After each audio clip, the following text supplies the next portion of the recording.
Hi friends, ఈరోజు మన video వచ్చేసి పాలకూర ఉల్లికారం అండి. చాలా బాగుందండి. ఈ విధంగా చేయండి ఒకసారి.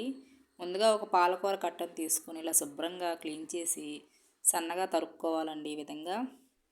నెక్స్ట్ ఒక మిక్సీ జార్ తీసుకొని పెద్ద ఉల్లిపాయలు ఒక 3 తీసుకున్నాను. అలాగే ఒక 10 ఎల్లుల్లి రేఖలు తీసుకొని నెక్స్ట్ ఒక స్పూన్ కారం వేసుకుందామండి. తర్వాత సాల్ట్ తీసుకుందాం.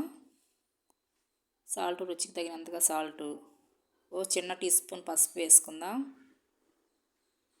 ఇవన్నీ కూడా మెత్తని పేస్ట్లా గ్రైండ్ చేసుకోవాలండి ఈ విధంగా.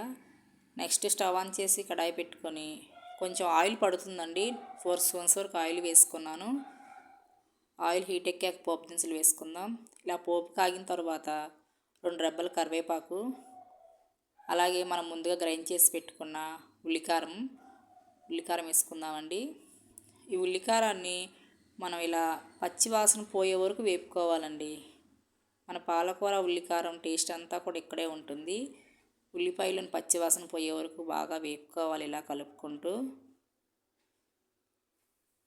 చూసారా, ఇలాగా ఒక 5-6 నిమిషాలు పడుతుందండి మనకి. చక్కగా వేపుకోవాలి.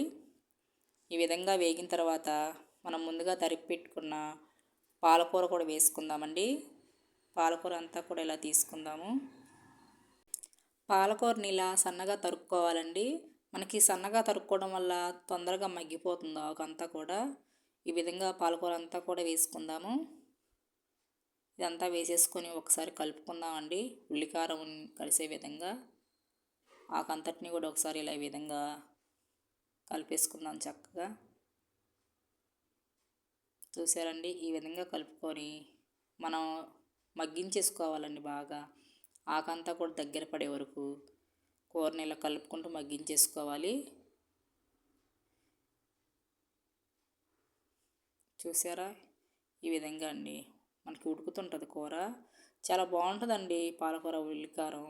మనకు రైస్ అయినా చపాతీలోకైనా టేస్ట్ బాగుంటుంది. ఎక్కువగా పప్పులో వేస్తాం కదా పాలకూర.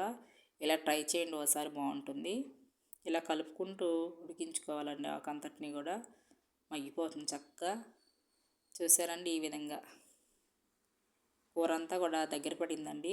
మనకి చక్కగా మగ్గిపోయింది పాలకూర ఉల్లికారం. చాలా బాగుంటుంది.